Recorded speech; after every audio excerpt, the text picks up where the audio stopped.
Sobat Young Fasters, kembali lagi di Weekly Review I Am Community bersama saya, Lauren, dan juga partner saya, Dasya, yang akan menyajikan berita yang paling up to date. Jangan lupa untuk selalu dukung channel ini dengan cara subscribe, like, dan juga share. Terima kasih.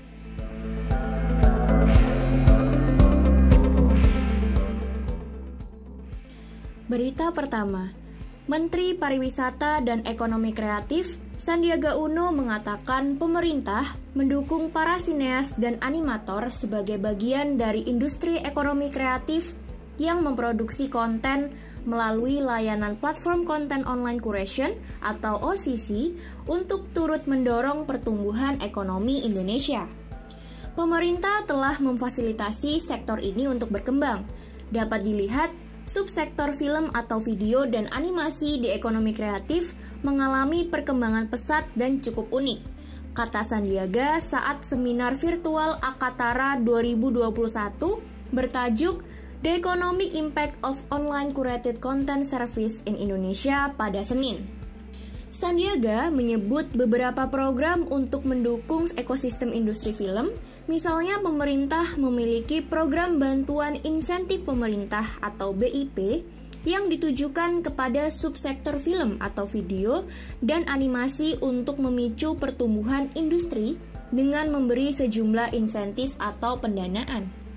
Selain itu, Kemenparekraf juga menyelenggarakan Asian Animation Summit agar pembuat animasi dapat menciptakan karya-karya yang dapat bersaing secara global.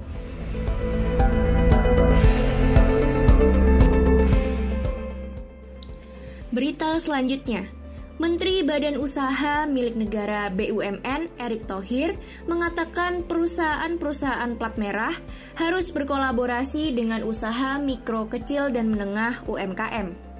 Hal itu dinilai penting sehingga BUMN bisa menjalankan perannya sebagai katalisator dan mitra UMKM. Menurut Erick, kolaborasi antara BUMN dan UMKM di masa pandemi COVID-19 menjadi hal yang sangat penting, bukan hanya sekedar bertahan, namun tentunya untuk membangun ekosistem bersama. Erick mengatakan, BUMN perlu memahami bahwa UMKM bukanlah saingan. Dengan adanya kolaborasi, maka BUMN bisa meningkatkan pertumbuhan bisnisnya. Demikian pula yang akan terjadi pada pemasukan UMKM. Menurutnya hal ini penting untuk membangun keseimbangan dan juga pemerataan ekonomi.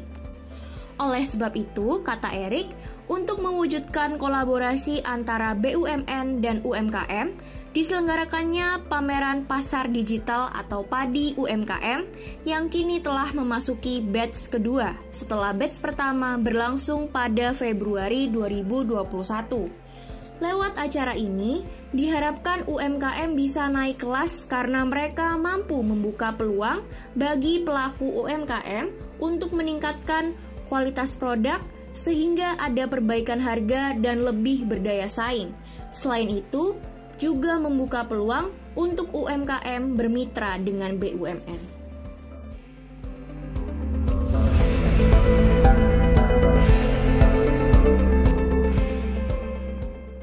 Berita selanjutnya, Kementerian Komunikasi dan Informasi Kemenkominfo dan Gerakan Nasional Literasi Digital GNLD Siberkreasi mengadakan rangkaian kegiatan kelas animasi online selama September 2021.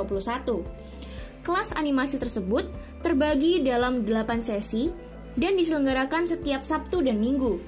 Penyelenggaraan kegiatan tersebut menjadi upaya Kemenkominfo dalam menyiapkan talenta digital terutama animator. Seperti diketahui, teknologi pembuatan animasi berkembang pesat seiring pertumbuhan penggunaan teknologi digital. Pada awalnya, pembuatan 1 detik animasi yang bergerak membutuhkan 18 hingga 24 gambar yang berurutan atau animation clay. Semakin banyak gambar yang digunakan per detik, gerakan yang dihasilkan animasi pun akan semakin halus. Karenanya, untuk dapat menghasilkan 1 episode film animasi membutuhkan proses dan waktu yang cukup lama. Kini, animator dapat menggunakan sejumlah software yang tersedia pada perangkat komputer untuk membuat animasi. Dengan begitu, pembuatan film atau video animasi menjadi lebih mudah, cepat, hemat, dan juga bagus. Adapun melalui rangkaian kelas tersebut, peserta akan diberikan edukasi mengenai teknis pembuatan animasi secara sederhana. Materinya terdiri dari pemberian materi dasar, membuat cerita, hingga materi publikasi produksi animasi. Selain itu, peserta juga akan mendapatkan sertifikat pada setiap sesi kelas daring. Khusus peserta yang mengikuti seluruh rangkaian sesi kelas animasi itu, tentunya akan mendapatkan sertifikat kelulusan dari Kemenkominfo dan GNLD Siberkreasi di penghujung kelas.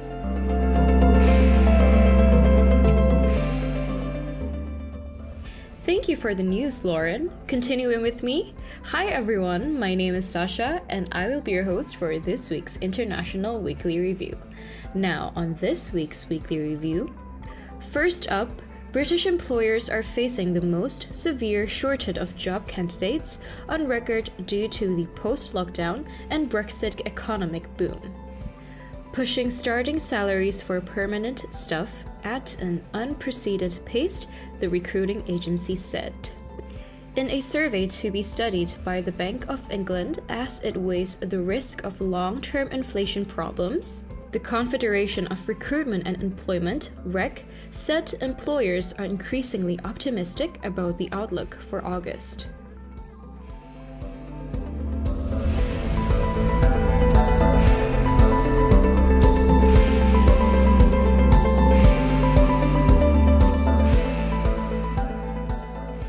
Secondly, Mexico's Ministry of Health and Social Security Agency, IMSS, are coordinating vaccines for migrants at the Honduran consulate in the border city, which lies just north of Guatemala, Garcia said on Twitter from Tapachula.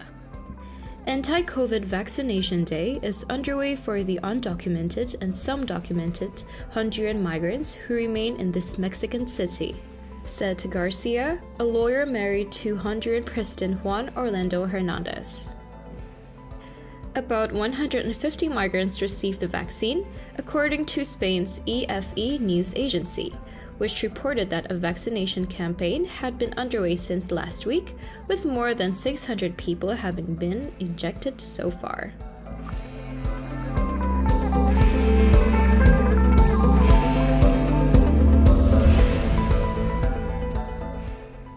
Last but not least, Brazilian President Jair Bolsonaro slammed the country's Supreme Court and cast doubt on the integrity of next year's elections on Tuesday as his supporters rallied in major cities at a time of heightened tensions in Latin America's largest democracy. Facing slipping poll numbers, surging inflation, and criticism for his handling of the world's second deadliest coronavirus outbreak, Bolsonaro has urged supporters for weeks to protest his perceived enemies in Congress and the courts. More than 100,000 supporters turned out in Sao Paulo, according to state security officials. Far short of the record turnout Bolsonaro forecast, but perhaps enough to embolden the president in his standoff with the judiciary and Congress. We cannot accept a voting system that does not offer any security in the elections, Bolsonaro said in Sao Paulo, repeating a demand for paper voting receipts blocked by Congress and the Federal Electoral Court. I can't participate in a farce like the one sponsored by the head of the Electoral Court. Bolsonaro's critics say he is sowing doubts so he can challenge the results of the 2022 presidential race, which opinion polls now show him losing dramatically to former President Luiz Inácio Lula da Silva. Neither has confirmed his candidacy. Bolsonaro also ramped up criticism of the Supreme Court for authorizing investigations of him and his allies based on accusations that they had attacked Brazil's democratic institutions by promoting misleading information on social media. That's the end of our list for this week's Weekly Review. Hope you guys enjoyed it and thank you for listening. I am Community, I am smart, I am capable.